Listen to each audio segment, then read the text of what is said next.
Hey folks, welcome back to the channel and another Today in Tarkov, a video where we get you caught up on everything that's going on in Tarkov. Tonight we have a patch coming from BSG in which they're taking down the servers, so we'll talk about that real quick. We don't have any patch notes yet, but those are coming. But we'll talk about potential bugs they're fixing, as well as some things you should probably do before the servers get down. So stick with me as we get through it, and we'll get you all caught up. So first things first, the patch. It's going servers tonight. It is January 23rd right now for me. Patch goes on January 24th, 7 a.m. GMT, which is 11 p.m. PST on the 23rd, 2 a.m. Eastern on the 24th. So the time zones do change the dates a little bit, which again, 7 a.m. GMT, which is also 6 p.m. in Sydney, Australia for our time traveling friends down under. Now, there's only one confirmed fix or thing BSG has said so far that I've seen in some of the other discussion threads, and that is the awaiting session start bug. It plagues a lot of people when they're running their player scavs. You can't get into a raid, you just sit there, and then you end up with an AWOL and you lose your scav and all your gear and everything like that. That is being addressed in this patch. BSG admitted that, but that's the only thing we've seen so far. Now, like I said, we don't have patch notes yet. I asked BSG, they said expect them when the servers go down, so we'll have them tonight. I'll get up early in the morning, I'll do a video, we'll go over the patch notes and get another one out for you there. But there's a couple of bugs I want to bring up, I want to point out, just in case you don't know about the bugs, things hopefully that they're going to get fixed or addressed. The first one, biggest of all in my mind, is the bugs with armor, just because we've been doing a bunch of testing with it. It's not necessarily the most important, but it's the one that's front and center for me because of all the testing I've been doing. Now, we don't know if there's one bug that's presenting itself in lots of different ways and causing lots of problems, or if there's lots of little bugs or something in between. But hopefully we get a lot of progress with the armor system in this patch, and there might even be some balancing changes because BSG has kind of hinted at that a little bit, that they're going to look at the hitboxes and how things work. So we'll just have to wait and see. Next one up is found in raid airdrops. Right now, airdrops are not found in raid. BSG hasn't said it's a bug, but they said they're looking at it. So hopefully that means it's a bug and it's going to change, because airdrops are pretty much all they are is annoying now. I mean, you can get some stuff out of them that's useful, but they're really not worth the risk with them not being found in raid, because you can't get quest items out of them. You can't sell anything to the flea market with them. So they're just not that great or really worth the risk, in my opinion. Now, the next one is probably one of the biggest ones that I think they need to fix. It's probably one of the most important, and it's the vaulting exploits that currently exist. Right now, there is a way to get into most of the rooms on Shoreline, as well as some of the marked rooms, specifically on streets, that you don't need keys and you just kind of glitch through the walls. It's all part of the new vaulting mechanic. Lots of people are doing it. Like, pretty much you go into any raid, you're going to see somebody doing it. And that is something I hope gets fixed, because it pretty much ruins Shoreline, because even if you have keys, people can get there without keys before you and get into the rooms and loot them, and then you don't know till you open the key and use your key up, which sucks with expensive keys. So hopefully they get that fixed. Same thing with the mark room. The next one is going to be the vacuum loot. Now, just how this works, I don't know that BSG is going to be able to completely fix it. Like, they're not going to be able to prevent the vacuum looting. It's something that's existed for a long time. It's not new. What's new is how it has this massive impact on the servers. It pretty much tanks the server. It crashes. Sometimes the entire server shuts down because of it, of this whole vacuum loot cheat exploit thing, whatever you want to call it. At the very least, hopefully they can make it to where it doesn't blow up the server, so when it happens, you can at least get through your raid. But hopefully, like, fingers crossed, they can actually make it to where somebody gets insta-banned, or, you know, they can't steal the loot doing this kind of stuff, because it sucks opening rooms and filing cabinets and everything's just gone because some asshole's lazy and doesn't want to play the game fair. Now, another one is global versus individual limits. They did a test on this, what was it, 2 weeks ago? Whereas if you go to buy stuff, it's out of stock, right? All sorts of things, mechanic parts for the peacekeeper mechanic messages or missions, all sorts of things, you know, like mechanics, weapon parts for gunsmith, you know, high-end stuff. I'm trying to find things right here, like Red Rebel's out. You know, you get barters on armor sometimes that'll run out. High-end items, bitcoins, things like that. There's a lot of stuff that runs out on barters, and it's really annoying. And I guess it's not just barters either, right? It's like ammo. Like, I should have gone to the big one, like Peacekeeper. I've never been able to buy very much AP63 because I don't sit and camp resets, but it just seems to always run out. So what they did, and it only lasted for maybe a half hour, 15, 20 minutes, kind of hard to say, is they made it to where there were individual limits. So there wasn't a global limit, but you still had a limit on what you could buy. But it didn't matter if everybody bought it up, you still got a shot at it. Problem was is the system didn't work right, and it basically just reset every second, so people didn't have any limits, and people could buy, you had it unlocked, you could buy as much ammo as you had room or money for, and things like that. They quickly reverted it, reset it back, but it showed they were working towards it. So hopefully we can get a system like that so there's no more of this really annoying out of stock stuff going on. One that I haven't got confirmation on yet, but I can't imagine it isn't a bug. There's no reason for them to have changed this because it was already hard to begin with, but Hideout Management is not leveling properly. You're supposed to get 8 skill points per module upgraded.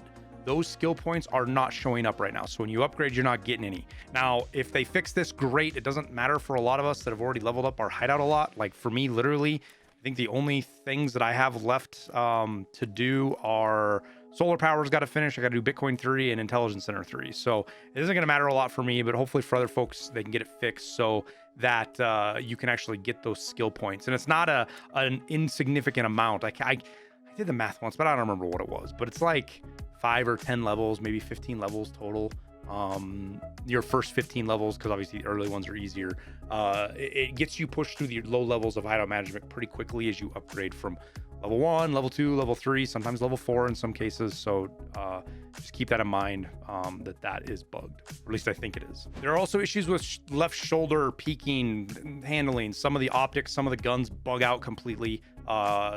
They're aware of it. They're probably hopefully going to fix those. We'll see. One that's annoying, it's been around for a while, is the ghost step or phantom popping sound you get when somebody comes into your hearing radius. You get that one little quick step or stomp or pop that just indicates, and it's really easy to tell the direction. You can tell somebody's close, you know it's there. I think that's leading to a lot of the ratting problems in Tarkov because it's so distinct and sudden that you're able to stop everything you're doing and basically sound rat that person, which everybody does it. Anybody who says they don't do it is lying. Everybody does it. You hear a sound, you stop and wait to get more information. And somebody runs up on you and has no idea you were there because they didn't get the sound pop for whatever reason. BSG's acknowledged it. The problem is it's been a long time bug, so if it gets fixed, if it gets fixed now, I'll kind of be surprised. It seems like something that's probably further out because they've been chasing it for so long. And then lastly, the out of time quest. It's I think it was a ragman, maybe it was a skier quest. I can't remember. You got to go find all the clock paintings around Tarkov.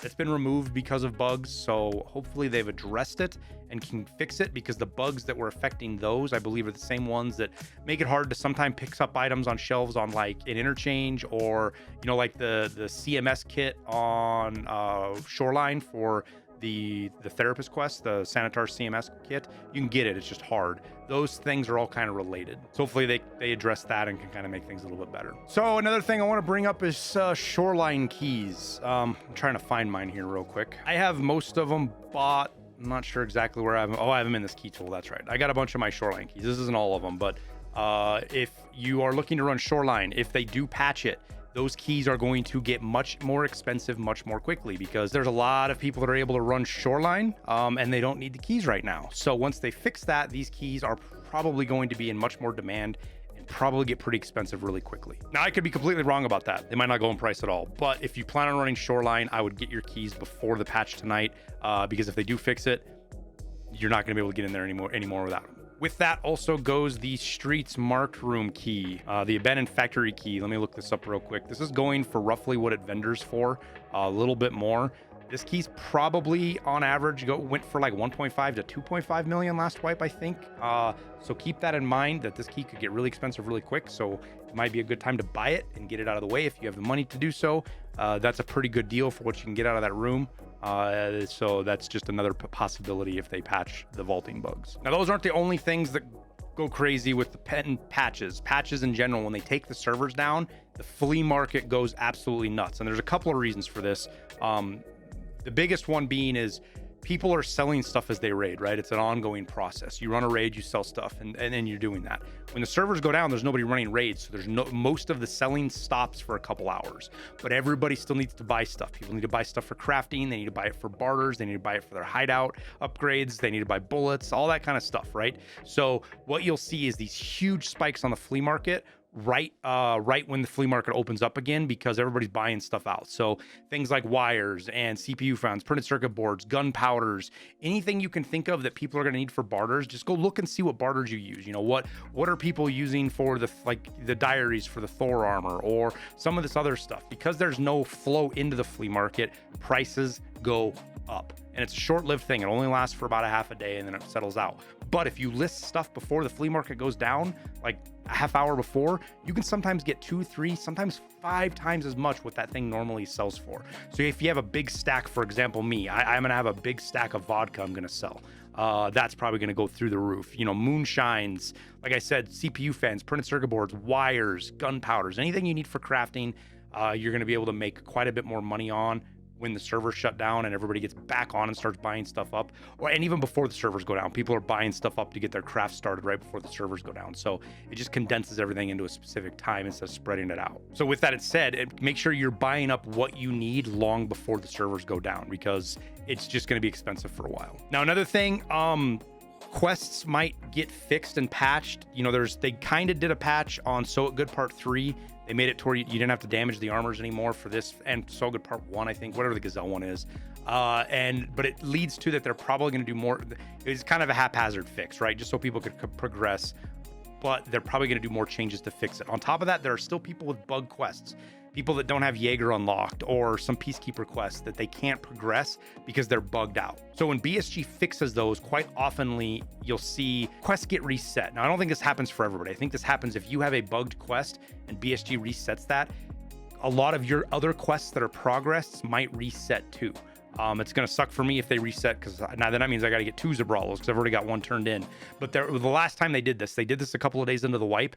A lot of people's progress reset on like their gas analyzers or their thumb drives or other things where they had items turned in, or they had 3 or 4 of 10 kills required. It got reset to 0. So if you can, try to get your tasks knocked out that are partially done so that you don't get screwed by that. But I yammered on long enough. That's pretty much everything. Hope the info was helpful. I hope you guys got some good stuff out of this and made your day better. We'll look forward for patch notes tonight, video tomorrow morning. As always, quick shout out to my music. If you don't know about it, I make music with Low Wave Records. I guess Low Wave Records makes, some people get hung up on that. I don't make the music. I'm as musically inclined as a rock, but Low Wave Record makes it for me. I'm partnered with them. It's made specifically to me and my tastes and other people's a little bit. We've got a lot of it. It's free to listen to. It supports the stream. It supports me and Low Wave Records, monetized through ads on Spotify and Apple Music and everything like that. But more importantly, it is free for content creators to use. That you can use it on your streams or YouTube videos. You don't have to worry about DMCA strikes or copyright, DMC takedowns or copyright strikes. So we made it for the community. All we ask is you attribute us so that folks know where to find it if they like it as well. We're up to like 170, 180 songs, so go check it out. There's a couple of different genres in there. Figure out which ones you like. Let me know down in the links because it helps out in more way than one. We'll wrap her up there. Thank you guys for watching. As always, I wish you the best of luck in your raids. Fingers crossed for a good patch that doesn't break more stuff. We'll see, and we'll see you in Tarkov.